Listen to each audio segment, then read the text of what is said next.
ಪ್ರೀತಿಗೆ ಸಾವಿಲ್ಲವೆಂದು ನಿನ್ನ ಸಾವಿನಲ್ಲೂ ಪ್ರೀತಿಯನ್ನು ಹಂಚಿ ಹೋದವನು ನೀನು. ನಮ್ಮ ಪ್ರೀತಿಯ ಆದಿಯೂ ನೀನೆ, ಅಂತ್ಯವೂ ನೀನೆ ಆದಿಶೇಷ.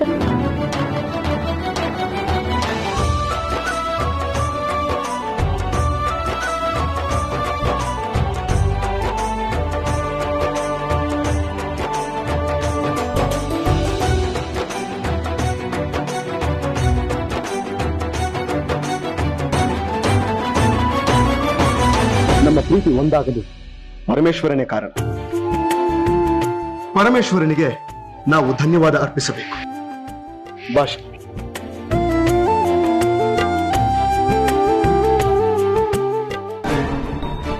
ಯಜಮಾನ್ರೆ, ಸೂರ್ಯ ಮುಳುಗ್ತಾ ಇದ್ದಾನೆ, ಹೋದ್ರು ವ್ಯರ್ಥ ಅನ್ಸುತ್ತೆ. ನಂದೀಶ, ಆ ನಿಚ್ಛಾಧಾರಿ ನಾಗಿಗಳು ಅಲ್ಲೇ ಇರ್ತಾರೇನೋ ನಂಬಿಕೆ ನನಗಿದೆ. ಅವ್ರನ್ನ ಹುಡುಕಿ ಆದ್ರೂ ಸರಿ ಸಾಯಿಸ್ತೀನಿ. ನಡಿ, ಬೇಗ ನಡಿ.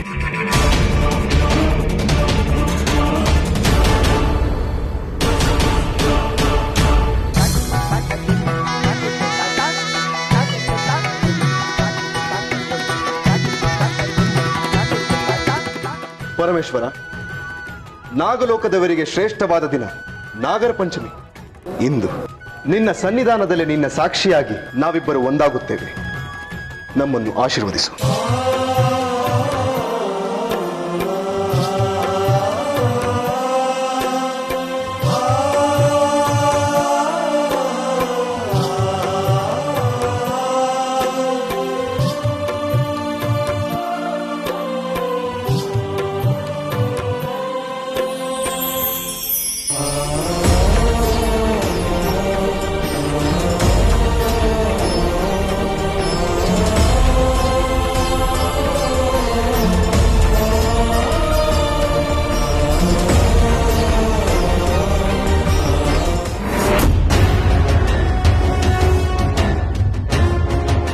ಯಜಮಾನ್ರೆ, ರಸ್ತೆ ಇಲ್ಲಿಗೆ ಕೊನೆ ಆಗಿದೆ.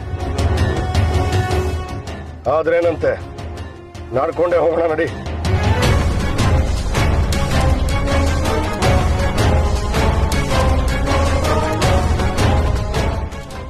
ಎಲ್ರು ನಿಮ್ ಹತ್ಯಾರಗಳನ್ನ ಎತ್ಕೊಳ್ರೋ.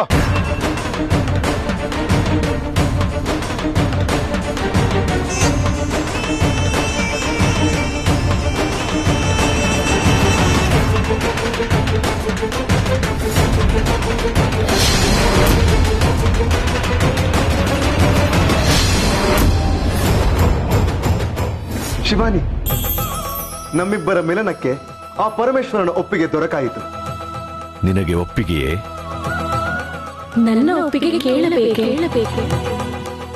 ಈ ಗಳಿಗೆಗಾಗಿ ನಾನು 23 ಸಂವತ್ಸರಗಳು ಕಾದಿದ್ದೇನೆ. ಕೈಲಾಸೇಶ್ವರನ ಮೇಲಾಣೆ, ನಾಗಲೋಕದ ಮೇಲಾಣೆ, 7 ಜನ್ಮಕ್ಕೂ ನಾನು ನಿನ್ನ ಜೊತೆಯಾಗಿರುತ್ತೇನೆ. ನಿನ್ನ ಮೇಲಾಣೆ, ನಾನು ಸದಾ ನಿಮ್ಮ ನೆರಳಾಗಿಯೇ ಇರುತ್ತೇನೆ.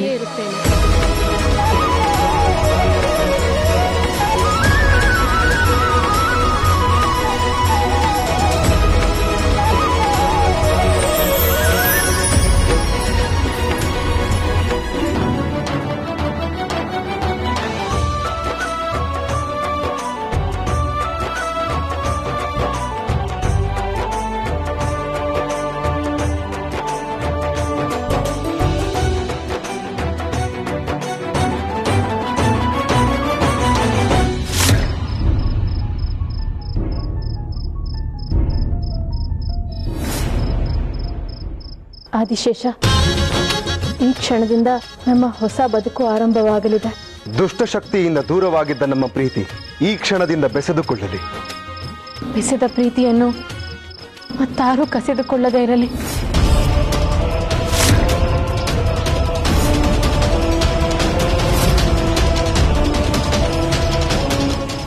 ಶಿವಾನಿ, ನಮ್ಮಿಬ್ಬರ ಅಮರ ಪ್ರೀತಿಯನ್ನು ಇಂದು ಇಡೀ ಜಗತ್ತಿಗೆ ಸಾರೋಣ.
ಯಜಮಾನ್ರೆ ಅಲ್ಲಿ ನೋಡಿ ಯಾವ್ದೋ ದೇವಸ್ಥಾನ ಕಾಣಿಸ್ತಾ ಇದೆ.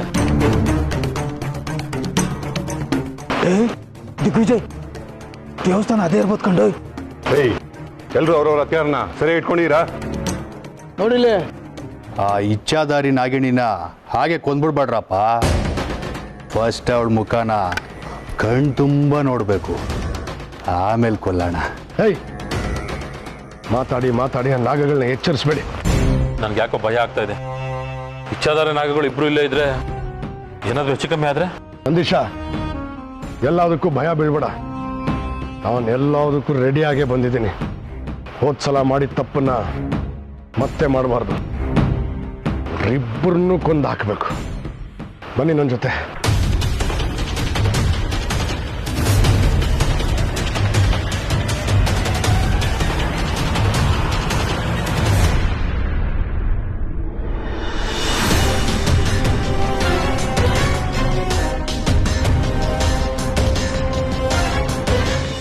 ದಿಗ್ವಿಜಯ್ ಅವರೇ, ಅವರಿಬ್ರು ಸರಿಯಾಗಿ ಕಾಣಿಸ್ತಾನೆ ಇಲ್ಲ. ಯಾವುದೋ ಪರದೆ ಅಡ್ಡ ಆಗಿದೆ. ತಮ್ಮನ್ನ ರಕ್ಷಣೆ ಮಾಡ್ಕೊಳ್ಳೋದಕ್ಕೆ ಯಾವುದೋ ರಕ್ಷಾ ಕವಚನ ರಚಿಸ್ಕೊಂಡಿದ್ದಾರೆ. ನಾನು ಮುಂದೆ ಇದೆಲ್ಲ ನಡೆಯಲ್ಲ ಅನ್ನೋದು ಅವ್ರಿಗೆ ಗೊತ್ತಿಲ್ಲ. ದಿಗ್ವಿಜಯ್ ಅವರೇ, ಆ ಆದಿಶೇಷನ್ ಸಾಯಿಸ್ಬಿಡಿ, ನಾಗಿಣಿನ ನನಗ್ ಬಿಡಿ. ಎಷ್ಟು ವರ್ಷದಿಂದ ಅವಳ ಅಂದ ಚಂದ ನೋಡ್ಬೇಕು ಅಂತ ಕಾಯ್ತಾ ಇದ್ದೀನಿ. ವಿಷಕಂಠ, ಆ ಸರ್ಪದ ಜೊತೆ ಹುಡುಗಾಟ ಆಡೋ ಯೋಚನೆ ಕೂಡ ಮಾಡಬೇಡ. ಸತ್ ಹೋಗ್ತೀಯ.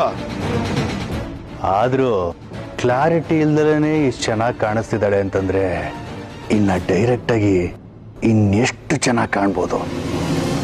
ನಿನ್ನ ಕರ್ಕೊಂಬಂದಿದ್ದು ದೊಡ್ಡ ತಪ್ಪಾಯ್ತು ಮಾರೆ. ಒಳ್ಳೆ ಹೆಣ್ಣು ಬಾಕ ನೀನು. ದಿಗ್ವಿಜಯ್, ಇನ್ನು ತಡ ಮಾಡೋದ್ ಬೇಡ. ಬಂದ ಕೆಲಸನ ಬೇಗ ಮುಗಿಸಿ ಹೊರಡೋಣ.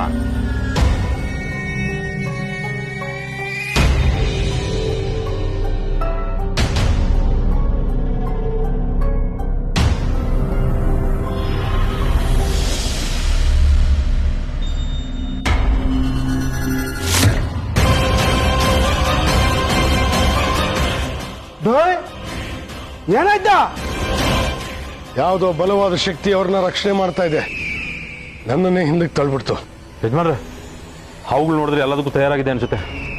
ಅವ್ಳಿಗೆ ತೊಂದರೆ ಮಾಡೋದು ತಪ್ಪಾಗುತ್ತೆ. ಬನ್ನಿ ಹೋಗೋಣ. ನೀನೇನ ಮಾತ್ಗೂ ವಾಪಸ್ ಹೋಗೋಣ ಅಂತ. ಆ ನಾಗಿಣಿ ನೋಡಿದ್ರೆ ವಾಪಸ್ ಹೋಗಕ್ ಮನ್ಸು ಬರುತ್ತೇನಲ್ಲಿ. ರೇ, ಸುಮ್ಮನೆ ರೇ, ಸಾಕು. ಅದ್ಯಾವ ರಕ್ಷಾ ಕವಚ ಅವ್ರನ್ನ ರಕ್ಷಣೆ ಮಾಡ್ತಾ ಇದ್ರು, ನಾನು ಇವ್ರನ್ನ ಜೀವ ಸಹಿತ ಉಳಿಸಲ್ಲ.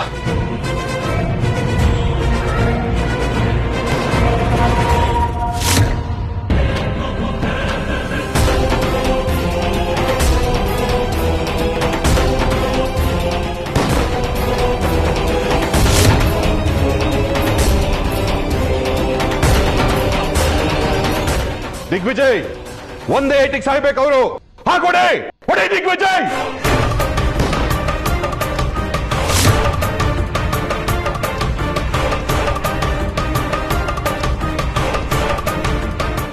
ಒಡ್ಡೆ ಉಡೇ, ನೀವು ಹೊಡೆದ್ ಬುಲೆಟ್ ಇಲ್ಲೇ ಬಿದ್ದವನಡ. ಏನ್ಗ ಮಾಡೋದೀಗ?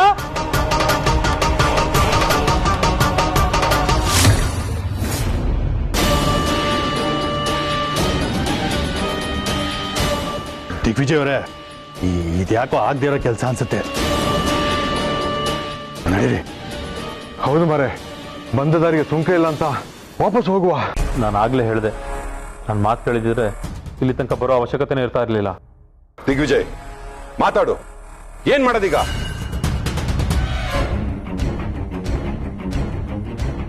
ಇಚ್ಛಾಧಾರಿ ನಾಗಗಳನ್ನು ಸಂಹಾರ ಮಾಡುವಾಗ ವಿಪತ್ತು ಎದುರಾಗಬಹುದು. ಇದನ್ನು ಬಳಸಿ ಇದರ ಶಕ್ತಿ ನಿನ್ನನ್ನು ಕಾಪಾಡುತ್ತದೆ. ಇಚ್ಛಾಧಾರಿ ನಾಗಗಳನ್ನು ನಾಶ ಮಾಡುತ್ತದೆ. ನಂದೀಶ, ಕಾರ್ನಲ್ಲಿ ಬಾಬಾ ಕೊಟ್ಟಿರೋ ಅಸ್ತ್ರ ಇದೆ, ಹೋಗಿ ತಗೊಂಡ್ ಬಾ.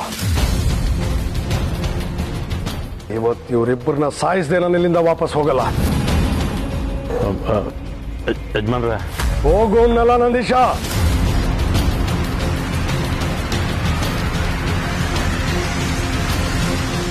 ಆದಿಶೇಷ, ಕಳೆದ ಸಲ ನಿನ್ನನ್ನು ಸಾಯಿಸಿದ ರಕ್ತದ ಕಲೆನೇ ಇನ್ನೂ ಮಾಸಿಲ್ಲ. ಆಗ್ಲೇ ಪುನರ್ಜನ್ಮ ಪಡ್ಕೊಂಡು ನನ್ನ ಎದುರಿಗೆ ಬಂದಿದ್ಯಾ. ಏನ್ ಅಮರ ಪ್ರೇಮಿಗಳು. ಇವನ್ ಹುಡ್ಕೊಂಡು ಅವಳು ಬಂದ್ಲಂತೆ. ಇಬ್ರಿಗೂ ನನ್ನಿಂದ ನಾಗಮಣಿನ ಕಿತ್ಕೋಬೇಕು ಅಂತ ಆಸೆ ಅಲ್ಲ. ಕೊಡ್ತೀನಿ ಕೊಡ್ತೀನಿ ಕೊಡ್ತೀನಿ. ಇವತ್ತು ನಿಮ್ಮಿಬ್ಬರ ಪ್ರೀತಿಗೆ ಆಸೆಗೆ ಎಳ್ಳು ನೀರು ಬಿಡ್ತೀನಿ. ಇದೇ ಶಿವನ ಮುಂದೆ ಸಮಾಧಿ ಕಟ್ತೀನಿ.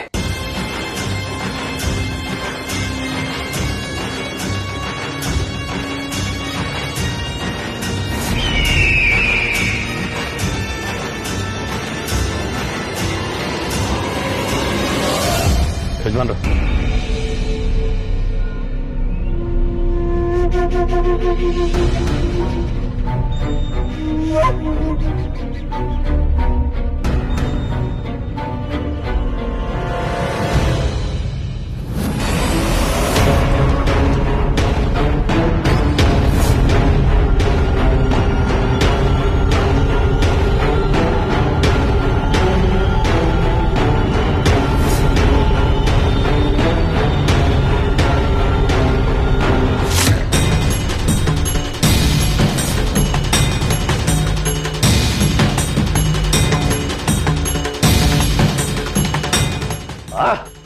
ನಾಗಿಣಿ ಸಿಗಾಕೊಂಡ್ಬಿಟ್ಲು.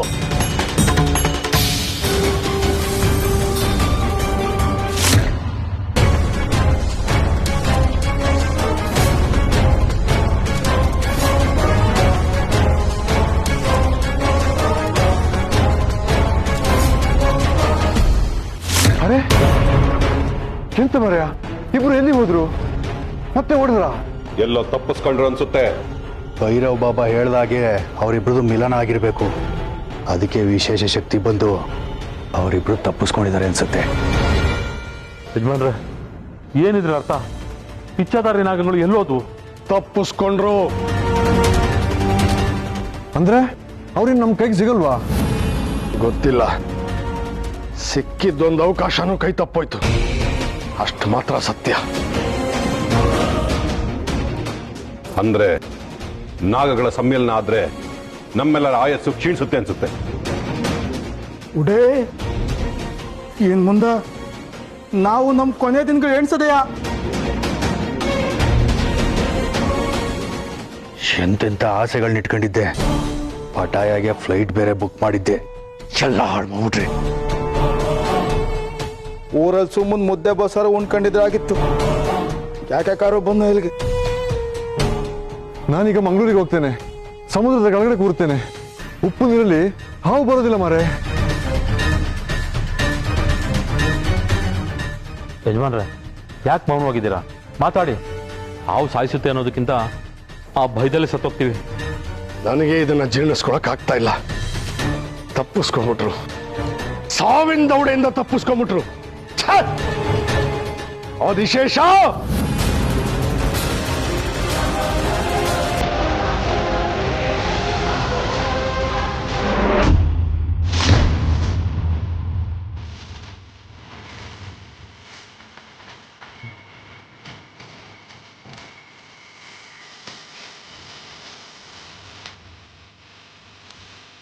ಆದಿಶೇಷ, ಏಕೆ ಹಾಗೆ ನೋಡುತ್ತಿರುವೆ?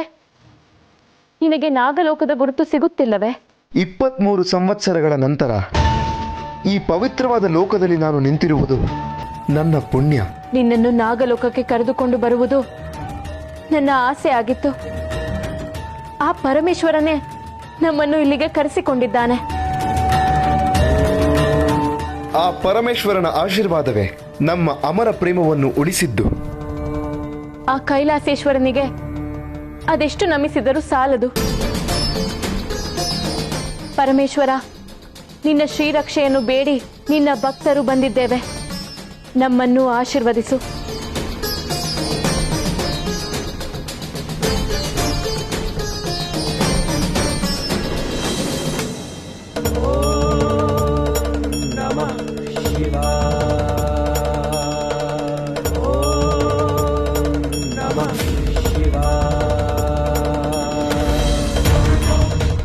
ಶಿವಾನಿ, ನೀನು ಕಳೆದುಕೊಂಡಿದ್ದ ಶಕ್ತಿಗಳನ್ನೆಲ್ಲ ನಿನ್ನ ಕೋರಿಕೆಯಂತೆ ನನ್ನ ಶಿವ ನಿನಗೆ ಮರಳಿಸಿದ್ದಾನೆ.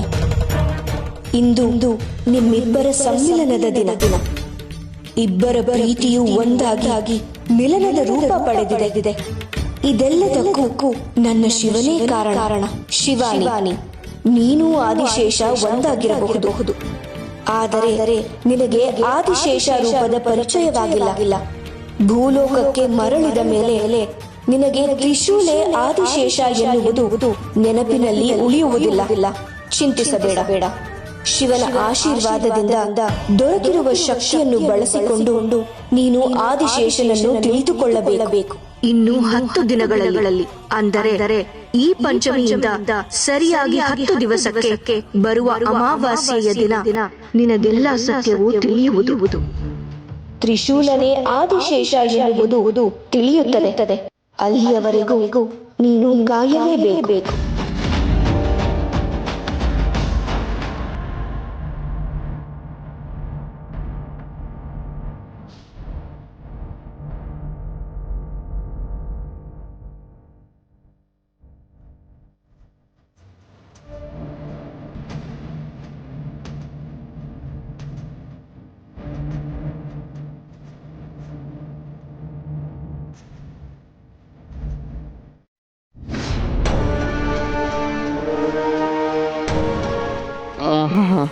ಏನಪ್ಪ ಇದು ದೇವ್ರೆ, ನಾನು ಹಾಸಿಗೆ ಮೇಲೆ ಮಲಗಿದ್ದೀನ ಇಲ್ಲ ಹಾಸಿಗೆ ನನ್ನ ಮೇಲೆ ಮಲಗಿದ್ಯಾ? ಏನಿದು ಇಷ್ಟೊಂದು ಭಾರ ಇದೆ?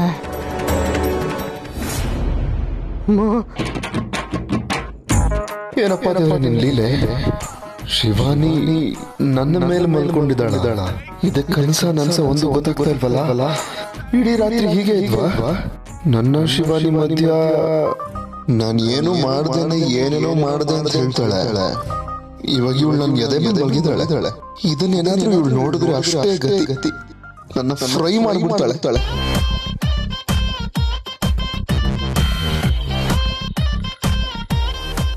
ಇವಳು ಕಣ್ಣು ಬಿಡೋದಕ್ಕಿಂತ ಮುಂಚೆ ನಾನು ಎಸ್ಕೇಪ್ ಆಗಬೇಕು.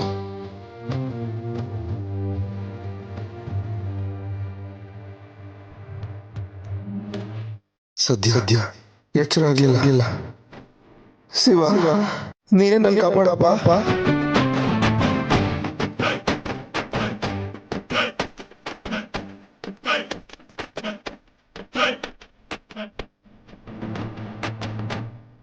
ನಾನು ಎಸ್ಕೇಪ್ ಆಗೋದ್ರೊಳಗೆ ಇವಳಿಗೆ ಎಚ್ಚರ ಆಗದಿದ್ರೆ ಸಾಕು.